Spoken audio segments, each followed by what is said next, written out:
Do you want to know my 4? And I got my perfect shirt on today. Let's go. I don't care. Oh my gosh. Okay, so we are starting off very hot already. Darron's animated. Extremely. This isn't even what today's podcast is even about. But I feel like we need to clear the air right now. Darron was asking us who's on our Mount Rushmore of comic book characters. And for me, my first 3 that popped into my head, and I'll say my 3 before I even get to number 4, because I don't even know who number 4 is. But my top 3 are all DC characters. They're Superman, Wonder Woman, Batman. Correct. Don't care who your 4th is. Honestly, your 4th could be Spider-Man if we're being real, and that could be Mount Rushmore of comic book characters. Now, Darron, I want to prep y'all with this because Darron is going to say some outlandish shit because that's what he does. That is his thing on this pod. So before we pass it to our guest, what's up, Cardell? Darron, go ahead, give it to us. Go ahead, get this out of the way. You Black Nerds, it is so good to be back and talking to y'all. Oh, this is awesome. So I have 2 questions before we break into this, Prince. The original thing popped off when shout out to Kevin asked a question about Wolverine and Batman, right? So we started debating about it. It's like, who's the Mount Rushmore comics? Is it your personal Mount Rushmore, or is it the Mount Rushmore of all comic book history? So, and correct me if I'm wrong, the convo was initially Batman or Wolverine, and you stated Wolverine due to impact. My response was... That's not what I said. My response was, if you're gonna say impact, the people on the Mount Rushmore are some of the people who've had the biggest impact in comics overall. So I said, who's on the Mount Rushmore? Now, who is your personal Mount Rushmore? Go right, Prince. If you're do you still have the same 4 for your personal Mount Rushmore? My personal Mount Rushmore, and what I think is the general consensus Mount Rushmore is exactly what my brother stated: Superman, Wonder Woman, Batman. And then the 4th, I would say, is Spider-Man. Spider-Man is the people's champ. That's a bona fide fact. Spider-Man is the people's champ. He's always going to be the people's champ. I don't care how many Venom T-shirts you buy. It's not. It's always going to play a part. But like now, your personal 4 is what? Those are your personal 4, or is it the consensus you think the world likes? Your purple. Okay, if you're saying my 4 favorite, what's your 4 Mount Rushmore right now? You would like die. Then it would be different. Then it would be different, and I'd need some time to figure out who my 4 favorite. I mean, there are thousands of comic book characters out there, so my 4 favorite would probably be different. But if you're talking about Mount Rushmore, like how people make debates about like who's on your Mount Rushmore of basketball, who's on your Mount Rushmore of football, or whatever. Yeah, those are my 4: Wonder Woman, Superman, Batman, Spider-Man. I mean, so Black Panther those comic books would not be what they are without those 4 characters. They are the 4 most important comic book characters by a landslide, and it's not even close. Agreed. Okay, I'm gonna say right now, I'll be devil's advocate. That of course you're gonna be devil's advocate. Absolutely. Absolutely. And past time, you're 1,000% correct. But if we're talking about right now in the state of comic books right now, Wonder Woman is not on your Mount Rushmore. She's not. Okay. No, she's not. She's not. She's absolutely not. So who is then? If it's not, I don't even like I'm saying that the Black Panther is more Mount Rushmore because of the culture and everything he's pushed more than Wonder Woman is. You can say, oh, well, Wonder Woman because of being a female. I understand that. But if you want cultural impact, and right now, because a lot of times people you're mentioning, you can't really always use a time frame because there weren't a lot of push, a lot of comics back then. Right now, we're at the peak of comics. You can say that right now. We are at the peak of entertainment, of comic, anime, all of right now. And Wonder Woman is not even your top 10. If you were to name impactful players right now. She's not. Well, hold on. You changed the criteria to right now. No, she's not. Hold on. She's not Mount Rushmore. She's not. You changed the criteria from impactful right now, while DC I'm saying Mount Rushmore right now. Lowest rating that's ever had compared to. Hold on. When I'm talking about impact, we're not just talking about right now. We're talking about since the inception of. No, you're not. You're talking about since the inception of comics. So you're right now. So you're saying from before it started till now. Basketball. That's like saying basketball. Nobody should talk about. Nobody's talking about MJ or Magic or Bird because they should only talk about Steph Curry because it's right now. No, I'm saying all of it plays a part. All of it plays a part. It's right now. It's a debate between Magic and Steph Curry. So all of it plays a part. But so right now, if all of it plays a part. No. But if all of it plays a part, as much as I love T'Challa, if all of it plays a part, Wonder Woman has made a bigger impact culturally from a comic book fan base than Black Panther has. And I love T'Challa, but we cannot overlook what Wonder Woman means to comic books and just females in media as a whole. I get the female perspective. I understand. You realize, like, the Wonder Woman character won the Nobel Peace Prize. Like, no. Diana of Themyscira has a Nobel Peace Prize. I get that part. But right now, if you want to talk about Mount Rushmore of characters, you want to talk about that for us, saying it's the big three in DC. It doesn't really... The big three in DC are not as relevant as they once were.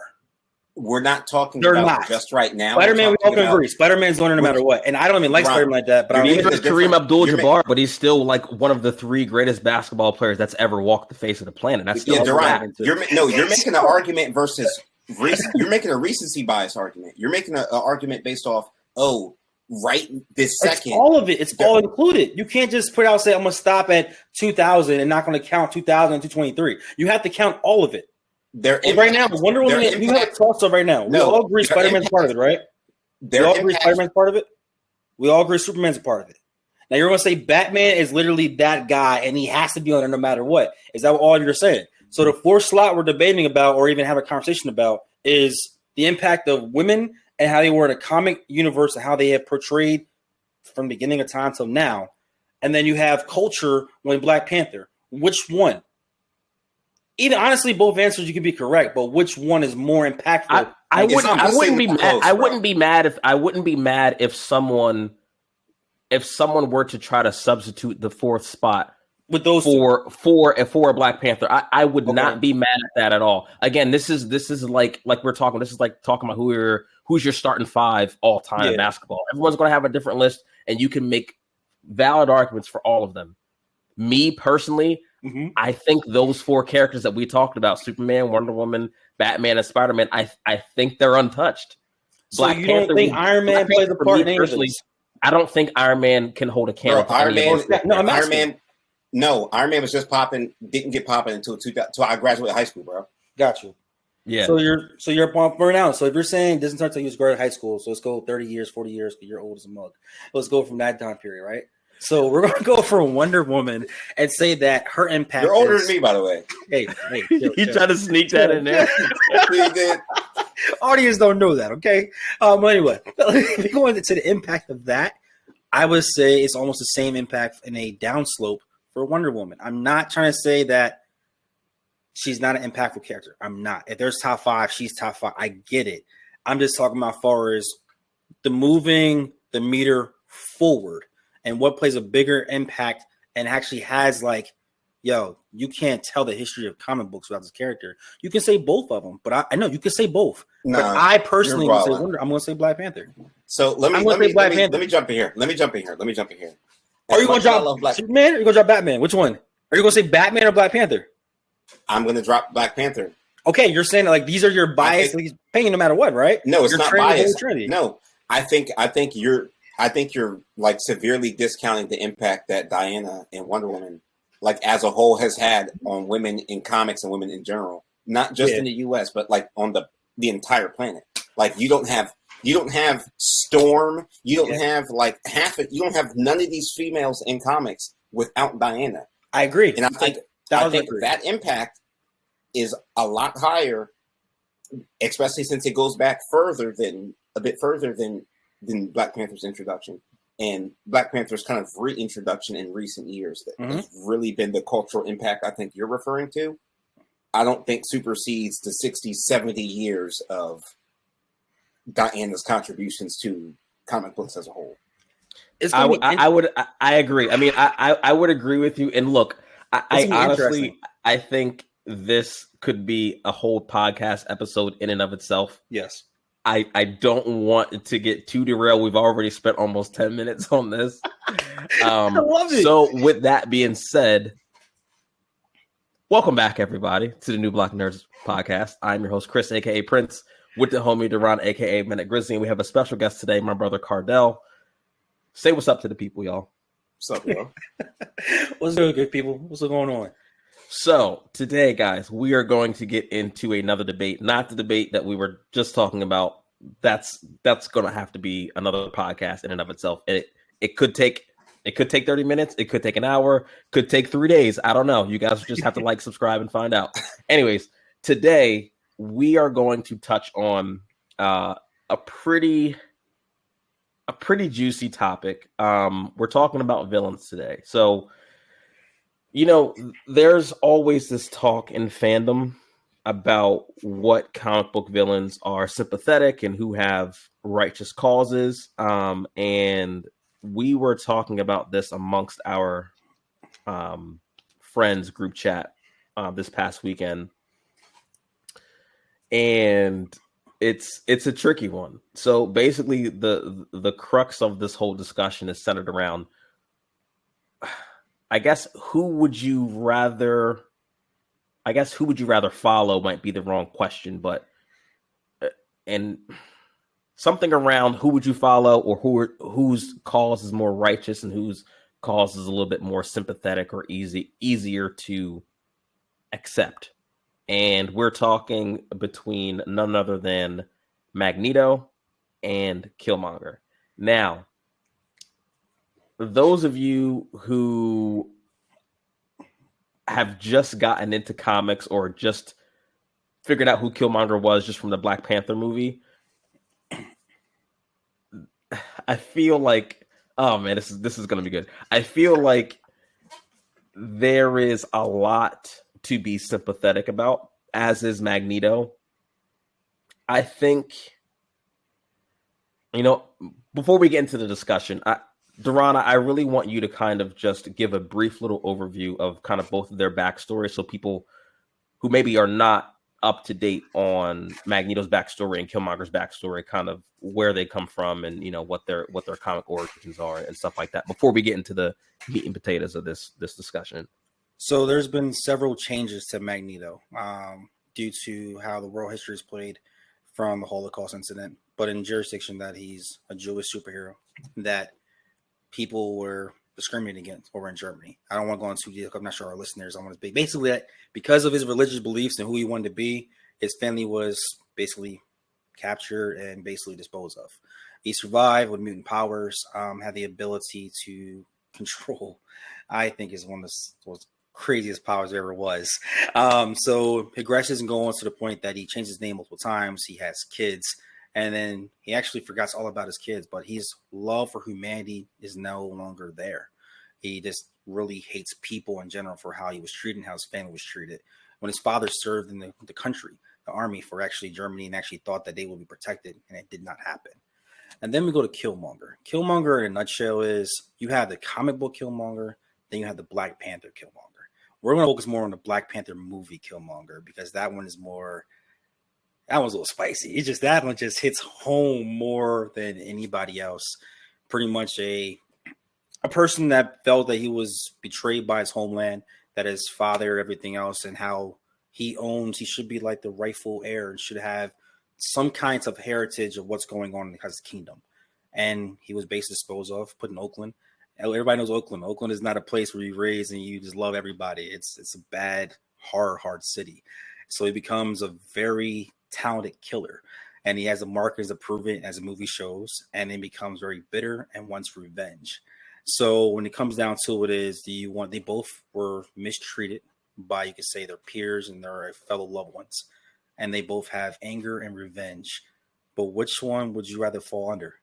Both characters are phenomenal. I think that Killmonger, if they could see the comic book series based off the movie, it's going to get more fans as the story progresses. Like we mentioned about time and history of Wonder Woman versus Black Panther, this Killmonger thing is fresh, and it got a lot of people wanting to like actually, the villains are right. Like I know I'm feeling with the heroes, but I actually want to rock with the villains.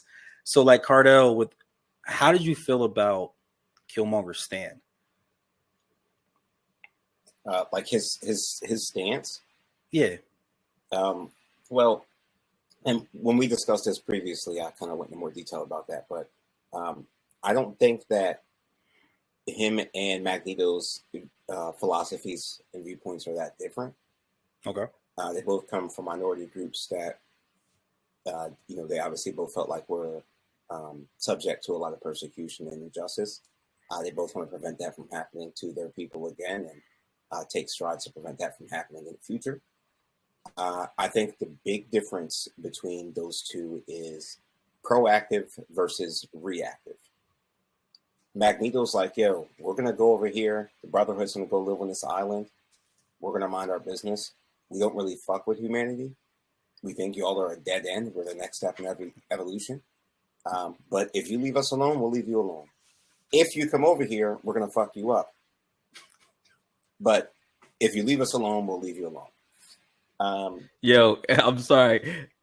Calling humanity a dead end is crazy. Right? I call it how I see it, man. It's facts, though. That's how you felt. That's really how you felt. That's how you feel. But go ahead. I'm sorry. I had to say that. Killmonger, on the other hand, he wasn't like, oh no, we're just going to chill over here in Wakanda. He's like, no, injustice is going on now.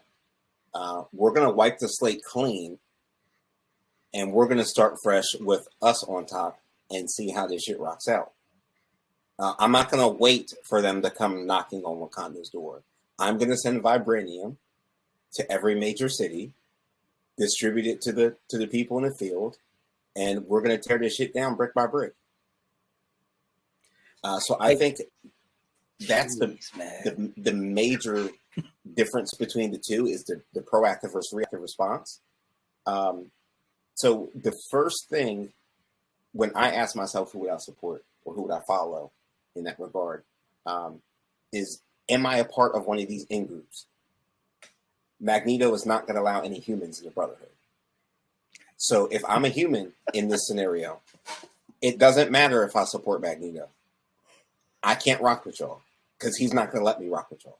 He doesn't trust me. He doesn't have any reason to, coming from a Holocaust background. So it's a no-brainer. So you rock with Killmonger no matter what. That's what you're going to do. Well, hold on. Let me say, right? At least with Killmonger, I have the opportunity to be allowed to join. I don't think unless I have powers, unless I turn into Nightcrawler, then I can go rock with Magneto. Okay. So I think that's a question that people got to realistically ask because Killmonger is not letting any, let's say, people of European descent. I don't see him allowing a whole bunch of them into the Wakandan borders. I'm just trying to be realistic when I look at the scenario, right? So the other thing I think where I think I'm going to have to lean towards Killmonger is I think that Magneto's more reactive response ultimately is going to lead to the downfall of his people. Because if he doesn't actively go out there, as terrible as it sounds, and commit mass genocide, somebody's going to make Sentinels. And once the Sentinels are there, we are all cooked. How you feel, Prince? Okay. All right. So that was a great breakdown of just understanding where both of these characters are coming from. Here is my main hiccup. Piggybacking off what you said, Cardell, reactive versus proactive. Killmonger. What hangs me up with Killmonger's cause is Killmonger. His name is Killmonger. Yes. What hangs me up about his cause is he is just indiscriminately anyone of European descent. We're just gonna wipe them out, and that's where I feel like from a moral standpoint, I feel like I align more with Magneto. I know my fellow melanated folks are going to hate me for saying this, but I like Magneto's approach more from a moral perspective because he's like, look, we have this island of Genosha where mutants are going to go. We're just going to remove ourselves from human society. Y'all do your thing. We'll do our thing. We ain't trying to mess with y'all. If y'all come over here, y'all get what you get. But we're not going to just indiscriminately wipe y'all out. Now, make no mistake, okay, Magneto has, at times in the comics, hit a, fuck it mode and has said, you know what? Cool. I'm going to do something that's a little bit more aligned with what Killmonger's talking, right? Yeah. But Killmonger in the movie, for him to just basically say, look, we're just going to wipe them all out indiscriminately. I get it. I understand the persecution and the injustice that we have suffered, but I don't think people really grasp what mass genocide really is. And I think it's cool on Twitter or whatever to be talking about, oh, Killmonger was right. T'Challa was weak. But, dude, do you understand what that means? Like, half of our friends group in that group chat cooked. They're cooked. Any of your favorite white friends that you're like, so and so's invited to the cookout. Not no more. Ain't no more cookouts. Ain't no more kickbacks. Everyone's getting put in boxes. So we got one and one. I don't know if I can. I don't know if I can sign up for that. Darron, before you give yours, I have a question. So you're looking at this more from. So I understand the moral sense. I agree with you in that regard. I'm looking at it more of a survival sense. Which one of these scenarios am I actually going to wake up the next morning? Right? And in that sense, I don't think I'm going to survive a Sentinel attack. I don't think I'm going to survive a Sentinel attack. That's okay. So I mean that makes it a much tougher choice for me. Because I would rock with Magneto, but I don't have any powers. He's not going to help me. And once the Sentinels come and they're like, hey, you're going to have pass on mutant DNA in 7 generations. Let's kill him now. So we got 1-1, right? We got 1-1. This question was like, this question is, who would you follow? Who would be your leader? They both really disturbed in the brain. They both have reasons to be like this. They both have the ability to just annihilate an entire room, physically or with powers. Magneto's my personal opinion, is a more fan favorite because of the longevity, but the impact Killmonger that was pretty vicious. I am going to go with Magneto, and the reason why I'm going to go with Magneto is a combination of what everyone has said, but something a little bit more. Magneto has also tried to raise a family amongst the humans. He just tried to change his name. He tried to keep to himself. He's had twins. He's tried to live the life amongst humankind, even though he does not care for them. He's had befriended Xavier and all that stuff. He's had, like you said, our fellow mutants, but he's tried to actually make things work. But society's always messed with the mutants, which he feel like, hey, I need my island. You guys leave me alone. I don't really want to cause problems. I'm not really a bad guy. I just want to be with my people and grow old.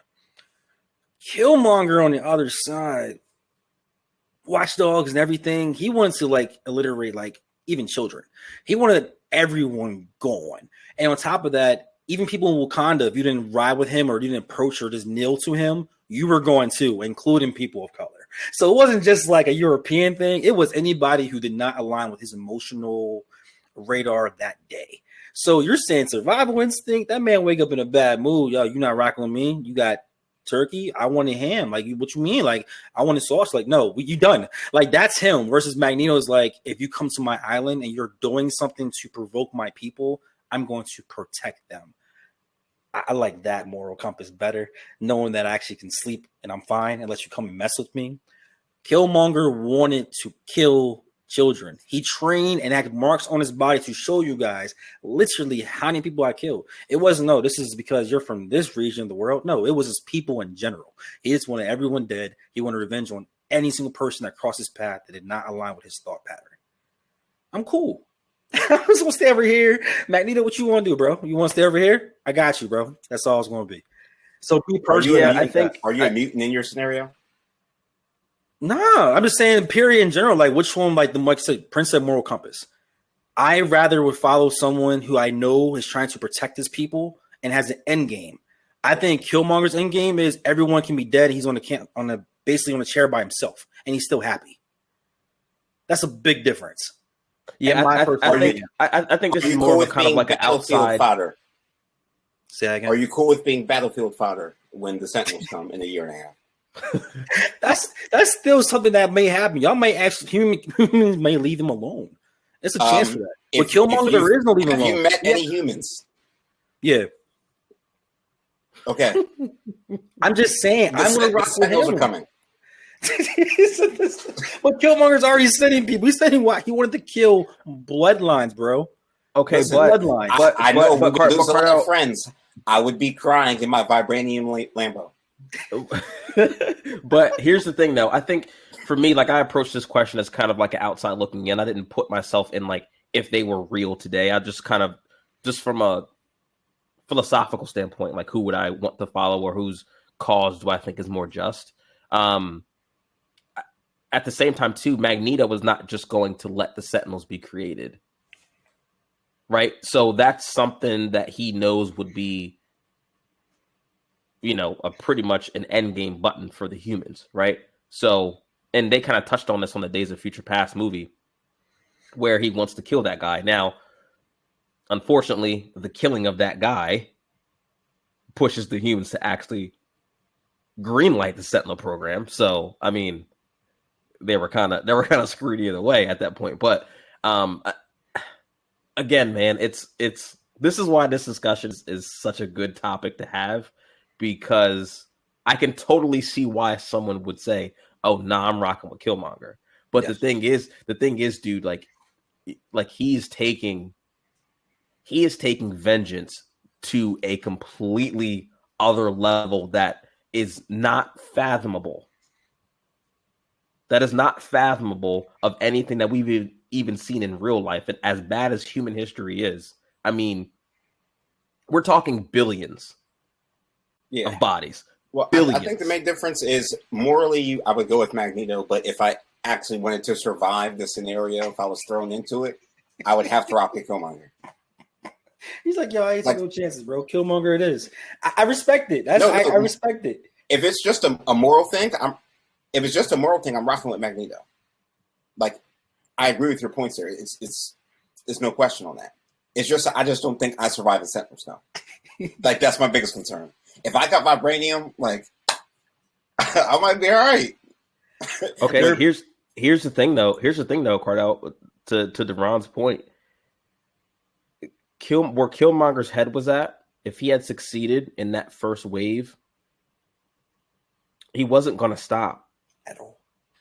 He wasn't going to stop. Do you think if he wiped out all people of European descent, that'd be good? Because you have to understand that there's always going to be factions of stuff. Perfect example. You and I, we're brothers, right? My wife is white. My son's mixed. Do you think he's just going to take my wife and spare me?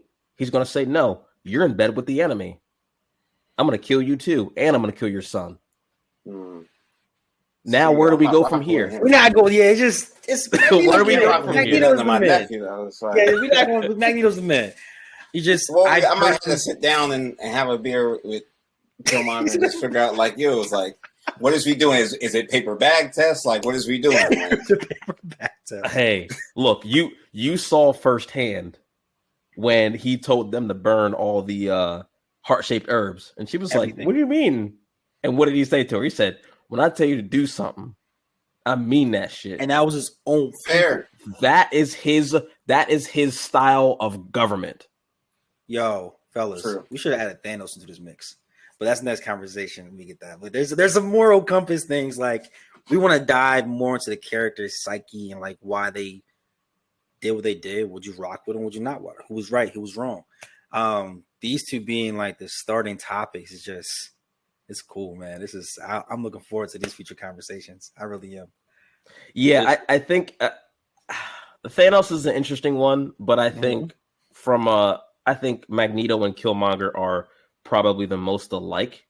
Yes. Thanos, I don't know who I would compare him to, because there's a lot of other arguments that could be made against Thanos's, his logic. But I'll be honest, we don't have to get into Thanos today. Yeah, we're not. I would say in the future we're going to break down character psyche and also realize, like, hey, from films to comics, where would your allegiance lie? Like, would you be on the side of, like, even in Civil War 2 we can get into? Like, there's other topics that we are going to take a more deeper dive in. And that's I'll say this about Thanos. Yeah. I don't think Thanos. I don't think his viewpoint, at least from the movies, is the movies is probably the best one. It's way worse in the comics, but in the movies, I don't think it's nearly as comparable to the two that we have as far as being sympathetic.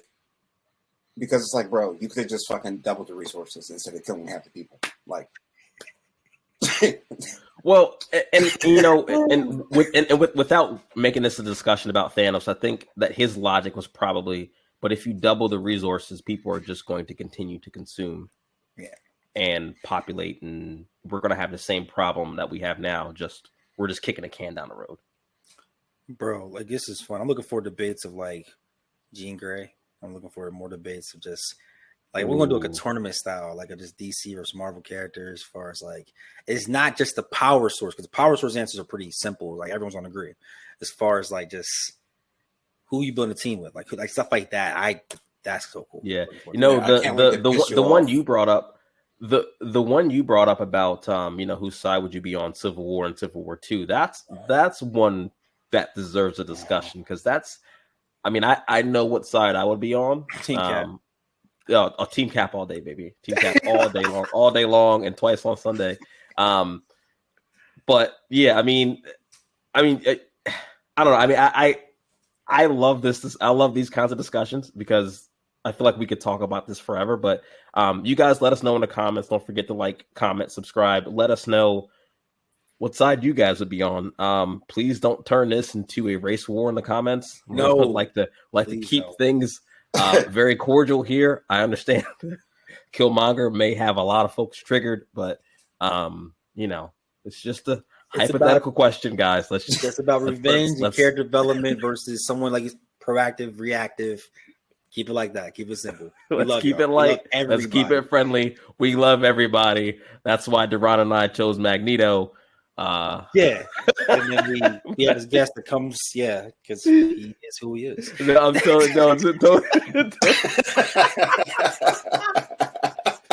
But Cardell, man, we appreciate you, man, for joining us. Darron, it's a pleasure as always, man, and we'll catch you guys on the next one. Peace and love. Peace.